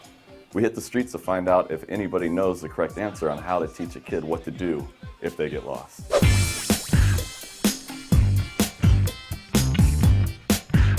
You're teaching a child. What to do if they get lost? Yeah, you're trying to make them Okay. independent so they have the skills. Gotcha. Okay. Well, give them a compass. Code name's good idea. Centurion. We always have this whistle. Oh, I'd Figure it also out, tell the don't kid, don't get scared. You're gonna be all right, man. This is just the world. This is planet Earth. You're at home here. As long as you're on planet Earth, you're at home. As long as you're on planet Earth, you're home. This guy's a genius. With that flawless logic, he just solved our homeless problem. And as for the unique sounding whistle, although very cool, it'll probably only work if you're in close proximity. And a compass? I have her call me. Yeah, she don't have a phone. Parents are like, you're too young, you don't need a phone. Establish some sort of like meeting place. What if they can't find a meeting place? Because sometimes the kids get nervous when they get lost. Yeah. So like a backup plan, Well, plan B. Yeah, I don't know. No, not really. Let them go and find a new kid or something. Yeah, I've got a different one. Yeah. There's not much you can do. There is stuff you can do. Like, That's right, there is stuff you can do. In 2012, myself, along with my colleagues, Dr. Jonathan Tarbox and Dr. Adel Najdowski, published a study in the Journal of Applied Behavior Analysis on teaching kids what to do when they get lost. The study demonstrated how 3 simple things, rules, role-playing, and praise, were effective in establishing these help-seeking behaviors. The benefit of this method is it doesn't require the child to have a cell phone or to have to locate a meeting place, which might be difficult if they're in a place like Disneyland. So once again, our method included rules, role-playing, and praise. Let's head back outside and learn about some of these rules. They should yell out loud. Can't find my mom, help me. Maybe yell out and scream for help. All right, scream really loud, and if that doesn't work, then I don't know. well, they could seek help from someone. Find an adult. Yeah, go to a vendor, and say I'm lost. Find an adult, like a police officer or a fireman or an employee in the store, and tell them, and maybe they can help you contact your parent. It really is that simple. You don't need to get your kid a cell phone. You don't need to establish a meeting place that they might not be able to find when they're lost and panicking. And you definitely don't need to give them a compass. All your kid has to do is 3 things. First, yell mom or dad real loud. 2, if that doesn't work, find an employee. And then 3rd, tell the employee they're lost. If they can't locate an employee, then tell them to find a mother with children, because that's probably the safest person to approach. I'm not saying that most men are predators, but most predators are men. That is a fact. I've read it in a fortune cookie. All right, so you've gone over the rules with your kid, and you've quizzed them, and they're able to tell you the correct responses so they understand the rules. But is that enough? How do you know they're gonna perform correctly in a real-world setting? You need to get out there and find out if they can actually do it. So you'd go over the rules and tell them, like, do this, do that, but how would you know if they actually knew what to do? If you wanted to shoot a basketball, and I just told you, oh, when you shoot a basketball, do this, this, and this. I never practiced. You never practice, yeah, so it don't matter how many times we go over the rules or how well you can repeat them back to me. It's not going to change until you get on the court and practice. Maybe do like a little skit with them. Like a role play? Role play, yeah. Your child, you're lost in the toy aisle. Okay. What do you do? I'm an attendant walking around. I'm lost. I don't know where my mom is. And then once you practice, you just like praise them, give them feedback, like, good job, you did it. Reinforcing it. Yes, this woman wins the prize for best comment. She pointed out the most important part of learning, reinforcement. Now, in our study, we used praise, but for your kid, you might have to use something else. You might have to buy them a treat, a toy, take them to their favorite restaurant where they can eat unhealthy food and run around and climb through plastic tunnels that have the unmistakable scent of urine, and then play games spending $20 to get a plastic little spider ring that they will eventually lose in a ball pit. The point is, you need to reward your child for correctly demonstrating what you've been teaching them. Okay, I'm gonna call her. Hello, your child, Ryan Autism is missing. There you go. Woohoo! Yay! So you tested it out I'll in the try. store to make sure I knew it. I had the rules, Yes. we role played it, and you made sure I knew it, and then like you said, good job, and all that. Now we're good to go. We're good to go. All right. Done? High five right there. Yeah. So there you have it. Give your child the rules, get out there and practice, and reward your child for responding correctly. For more information, please visit us online at autismresearchgroup.org. I'm Ryan Bergstrom. Thanks for watching. Yes, ding, no. Yes, this woman wins the first, yes, this woman, yes, this woman wins the best, yes, this woman wins the first place, yes, this woman wins, why can't I say woman? Yes, this woman wins, what's the line? Yes! Welcome back to Autism Live. So important that we teach those skills to our children because, you know, there's always the possibility that they can be separated from us. Love Ryan Bergstrom. He is the therapist, by the way, that when I talk about he was the second therapist to ever come to my door to work with my son, and he's the one that I always look on his forehead. I swear he's got a teeny tiny scar from where my son hit him with a geotrack while he was taking data points, and my son just whacked him. You know? Okay, I wanted to take a couple of seconds to talk about some of the things that you guys have written in. Now, I have to do a little disclaimer here because, as you know, I always tell you I am not the expert in autism, and usually Dr. Tarbox is here during this time, and I know at least one of you has written in specifically to talk to Dr. Tarbox, but I want to at least begin to address from the perspective of things that I actually know as a parent. But, okay, so the first thing that somebody had written in was, good morning, how do I start teaching my 5-year-old beginning conversation skills? Right now, he's just echoing me when I ask, how are you? Thanks for your help. Okay, so I'm going to talk a little bit about skills and how we can educate ourselves as parents to understand how language forms when someone doesn't automatically form language. Because I don't know about you, and I'm a former teacher, you know, when the skills don't automatically come, you go, right? But it's all lined out for you in skills because there's something called the verbal operants, okay? And it is a progression in which you teach things as you begin to move into conversation. But it's important that you get each one of these verbal operants working, otherwise you're going to struggle with conversation, okay? So in terms of the verbal operants, echoing is one of the, we want a child to echo. That's a really good basic skill, right? But then we need a child to be able to label things. We need to get expressive and receptive labels for things. We need for them to be able to look at something and for me to be able to say, what is it? And hold it up and they say pen. And then eventually they say, it's a pen. But I also need to, I can start working on that before they're saying it. I can say, give me the pen. That's the receptive for pen. Okay. Then eventually, and I hope I'm not going to leave any of the verbal operants out, and forgive me because I'm not an expert, but I'm telling you from a parent point of view, then eventually we want to get the child to be able to tact. And tacting is like labeling, but it is when somebody labels something for the purpose of conversation. So usually it's when something new and novel happens in the environment. So if you're sitting there with your child and a balloon floats by and your child goes, balloon, right? Not just to label it. It's not the same as just saying that's a balloon, right? They're saying balloon because they want you to notice so that we can have this social moment of, they're seeing a balloon, right? So that's tacting, T-A-C-T, tacting. And then we get into, from there, intraverbals. So let's say that that I know, I've been taught that, and part of what we do also, even before the receptive, I'm getting ahead of my, this is why I'm not an expert and why I don't normally teach these things and let the experts do it. But one of the ways, even before receptive, that I can start to teach that this is a pen is by having them match it. So I've got a picture of a pen and I give them a pen and I say, put with same. And so they put it with the same and I go, yes, it's a pen. And I hold them both up and I go, it's a pen, right? And so that they're matching them. And it can be 2 cards and it can be one that's 3D and one that's 2D, right? And we're going to mix all of those things up so that they get it. And sometimes I'm going to use this pen and sometimes I'm going to use this pen and then I'm going to use this pen, right? So that it's not just one pen.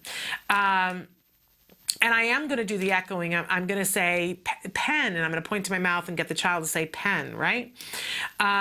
But I need for them to be able to understand all of those things, because then when we get to interverbals, I'm going to start asking them a question that pen is going to be the answer for, but pen is nowhere in the question that I ask. So I can say, what do you write with? And they might say a pencil or a pen, right?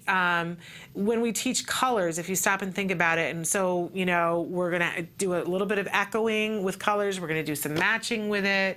We're going to do some receptive. We're going to do some expressive. Then we're going to do some tacting with it. And then we're going to get to interverbal. So let's say that I'm teaching yellow, right? And I have them match, you know, put with same, and I've got a yellow one and a yellow one. They match it, and I say, look, they're the same, yellow.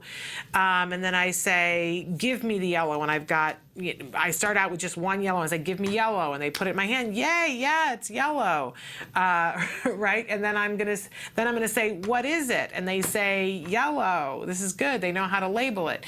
But now I'm gonna ask them a question and say, what color is the sun? And when they say yellow, that's an intraverbal. Does that make sense? I'm not pointing to the sun. There's no picture of a sun. I've asked a question and the answer to it is yellow. That's an intraverbal. Okay, and then from there, there's a whole progression in skills that they're gonna start with WH distinctions about what and where, and that you're gonna learn prepositions and those kinds of things. But we build first so that the child, and I left out manding, that the child is manding and requesting for something.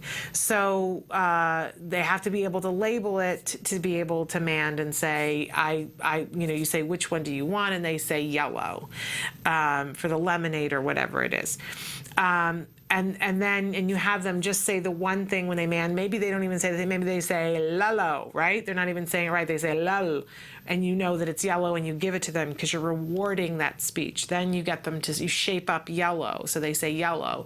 Then you get them to add more words. So, you know, what is it? They can't just say yellow. They say it's yellow, or I want yellow. And then eventually you have them say, I want the yellow one, right? So the sentence gets longer and longer.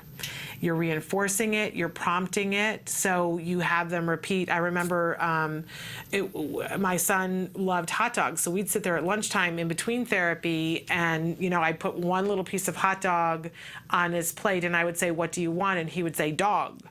Want dog, right? And eventually I made him say want dog, then want hot dog, then I want hot dog, I want more hot dog, I want more hot dog, please. Mama, I want more hot dog, please. You just keep adding words onto that sentence until you got a big juicy sentence. Then you want to try to get it to go, to add on to it, so that eventually you can ask them a question, and then you prompt them, and sometimes it takes a third person in the room who prompts them to, you ask them a question and say, what do you want? And they say, I want more hot dog. Mama, I want more hot dog, please. And then, so I say, oh, okay, good. Let me give you a hot dog. Do you like the hot dog? And then you can have another person sitting there say, yes, Mama, I love the hot dog, right?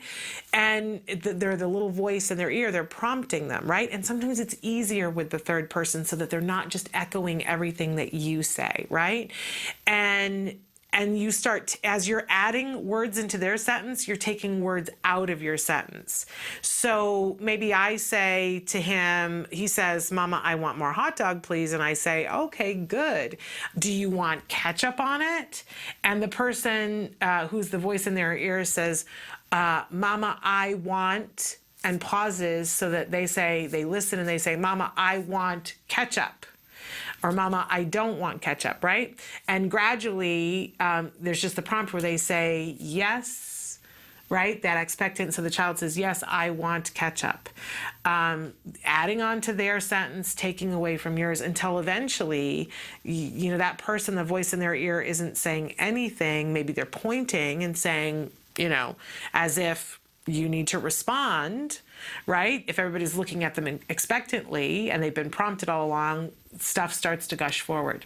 So you reinforce when it goes back and forth twice, and then you make it so that it's 3 times, that the conversation goes back and forth 3 times, the volleying back and forth.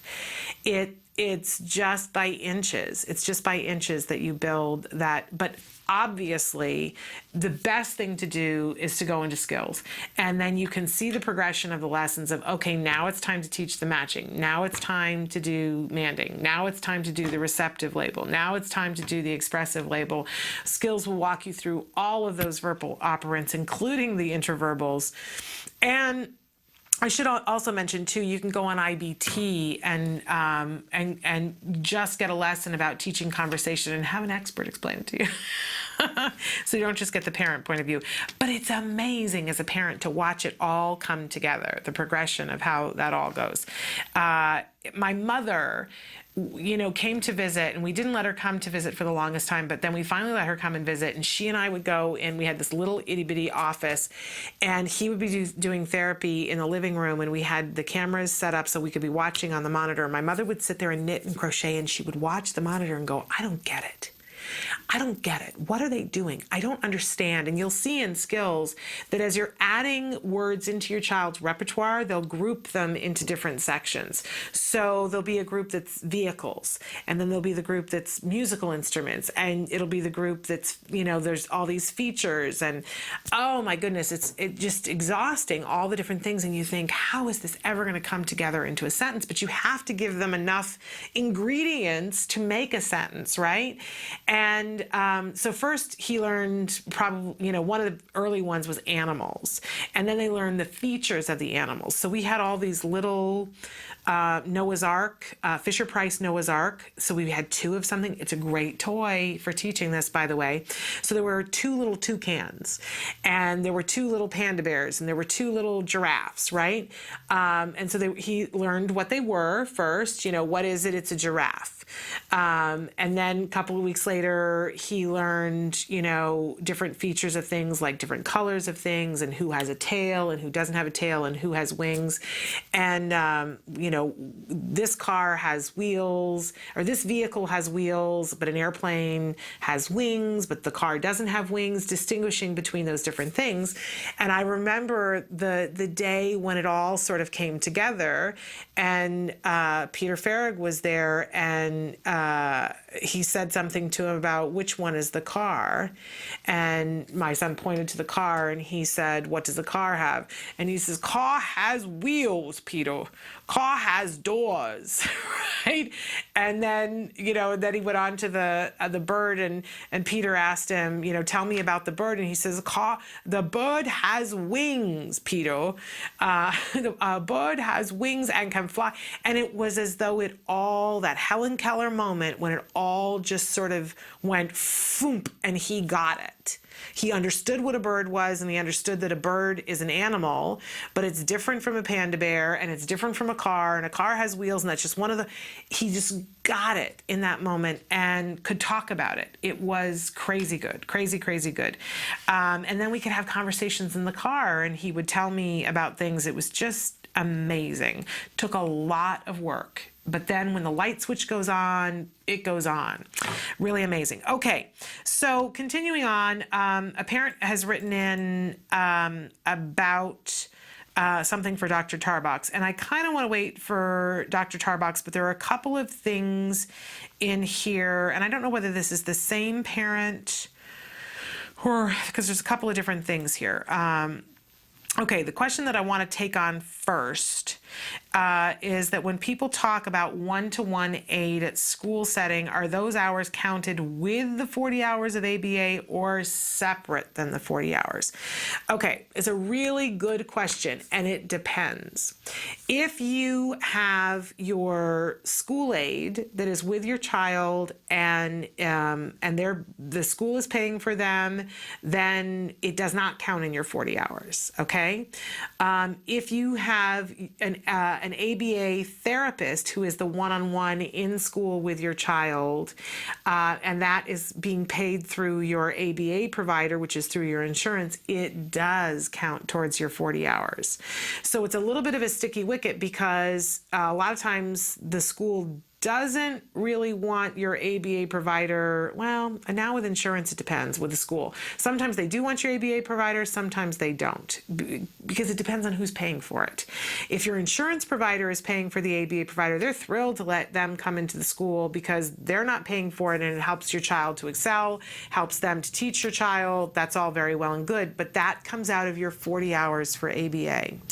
If you send your child to school and you have the school therapist do it, it is the paraprofessional that they have, it depends on how good that person is. And I will tell you that if you do that, if you opt for that and say, well, I want my 40-hour program at home to be intact, and I want my child to go to school, and I don't want it to come out of those hours, then, wouldn't it be better for me to use the one-on-one aid at school only if they're really well trained? Because I can tell you what will happen is if they're not, then what you do at home won't be held up at school, and you will be going to school for all kinds of problems. So if you go with the school aide, you need to take responsibility for knowing that they're trained, which means get them IBT training and encourage them to do the IBT training and be on it. Just babysit it, babysit it, babysit it. Now, there are some providers financially who will not cover. They'll say to you 40 hours is the max of what your child should be engaged in learning per week. We don't think it's appropriate for a child to be learning more than 40 hours a week, which is another way of them saying, because we don't want to pay for as much as what we think a child can learn. And we don't want to take responsibility for somebody overworking a child. And that's possible. Let's not poo-poo the fact that you can overwork a child if you don't know what you're doing, right? But a good quality ABA provider is never going to overwork a child because they're going to have so much fun with the child. As we said earlier today, the child's not even going to know they're learning. They're going to be playing most of the time, and they're not going to understand how much their brain is soaking in during that period of time. That's good quality therapy. They're not going to be sitting at a table doing DTT that whole amount of time. So you need to do a little recon and figure out from your funding source, and it's all changed recently, so I don't have any hard and fast rules for you, and different insurance companies seem to be doing different things. So ask in a very passive way, because you don't want to call too much attention to your case. Because if you call up your insurance provider and say, hey, I want to send my child to school for 30 hours a week, and then I want you to fund for my 40 hours of ABA, in addition to that, you're going to pay for that, right?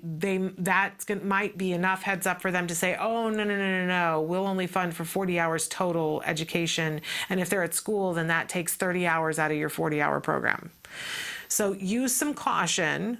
Maybe inquire of your ABA provider. What's going to happen if my child goes to school?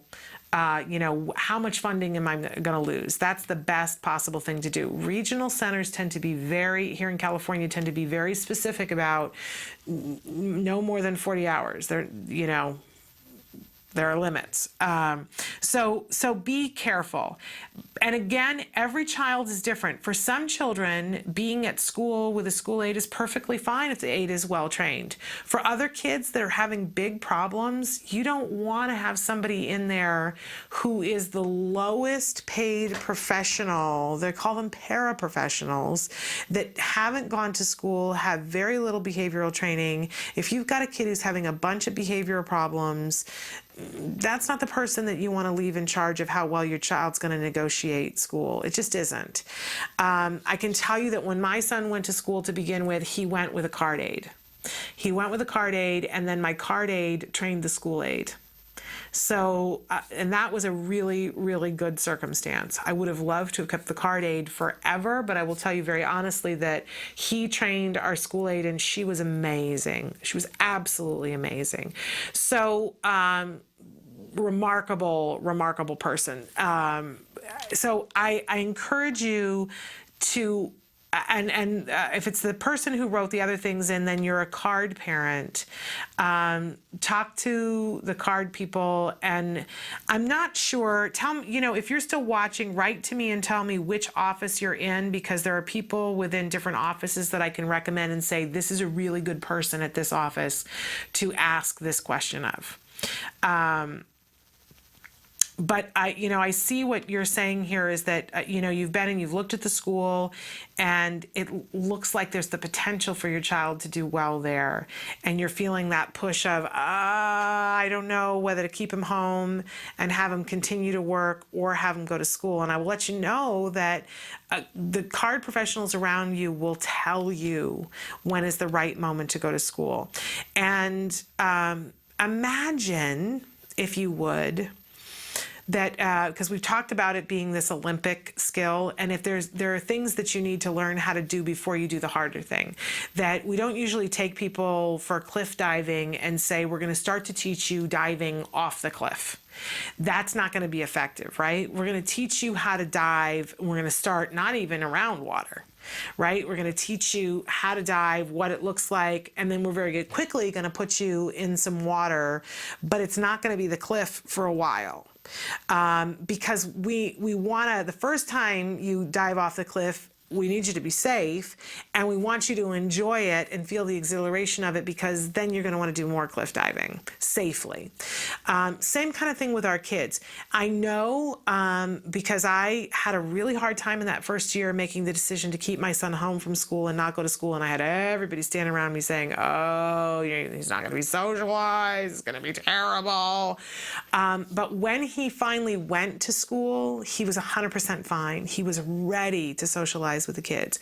And the ground that he made up, oh my gosh, was so quick and fast because he was ready to take it in.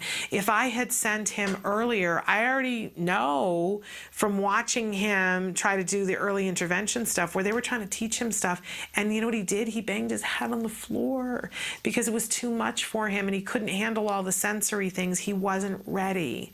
We for 5 months went to an early intervention before we went to ABA, and he didn't learn anything. He didn't learn a single letter of the alphabet. He didn't learn a single gesture. There was nothing. And I thought, oh my goodness, how are we ever going to be ready by kindergarten time? And then we did that year of home of ABA. And then the next year he started into preschool, and he was on fire. That child was literally on fire. And so when he went to kindergarten the next year, completely caught up. And then within the kindergarten year, he got ahead of his peers. He tests above his peers consistently. So yes, ABA gets your child ready to learn, gets you ready for academics, and once they're actually ready, then they fly through academics. I'm still going to have Dr. Tarbox or Dr. Grandpichet answer your questions specifically, but if you are still watching, write in and tell me which office you're in. I think I know which office you're in, but I'm not positive. But I can help point you to somebody specifically in that office. All righty. We are just about out of time. I was going to take a break, but we don't have time, do we, Emily? No. That's okay. So just to finish up what I was saying, it's so important. I always say mother's instinct is really, really good and strong, and dad's instinct too. I don't mean to leave the dads out of it. But definitely, if you have a good quality ABA provider, and I know CARD to be a good quality ABA provider, ask them. Go to them and say, here's the thing. I went and looked at the school. I feel like there's a potential for it to be good. When do you see my child being ready for school? School doesn't start for many, many more months. They might very well say to you, yes, we think that that's exactly where he should be. And then you can figure out, does he go with an ABA provider who's going to work on things with him? So it will count as part of your 40 hours. And will that happen for the whole year, or will that happen for 2 months, and then you'll transition to somebody at school? Each case is different. So I love that what you say here is what I really want is to put him in school for 15 hours and get him 40 hours so he can thrive. I think that's possible. I think that's entirely possible. Work it out with your ABA provider. You're going to have to be very kind to the child because he's going to be tired. And you need to make everyone understand and make sure that he gets lots of rest and lots of play and good nutrition, because that's a lot, but people have done it. Early on, when it was actually Emily Island, who we've had on the show, I called her because I heard she was such a great advocate, and she said, what do you want? And I said, I want to do 40 hours of ABA in-home this year. And she said, oh, are you sure you want to fight for that? Is that really what you want to fight for? And I said, yes. And she said to me, I got to be honest with you that in this district, that's going to be a tough one, but that's what I got. That's what I got. So I'm going to encourage you to fight for that, but I also want you to go back to CARD and say, what do you think about him going to school in the fall?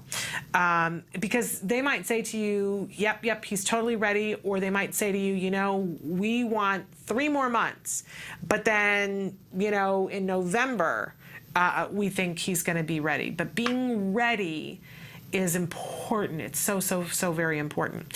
Okay, so we are out of time here, but I wanted to take just a second to talk about next week. We got a big week, and then the final, because next week is the CAN campaign, right? And then the following week, we've got some really exciting things going on here. In particular, we're keeping our fingers crossed. It looks like we're going to have Dr. Youngbauer, who really is pivotal in that California regional system, to outline for all of you what that is that we talk about all the time here on the show. We're hoping to get Temple for you. It could be even as early as Tuesday. We'll keep you posted on Facebook. Let us know.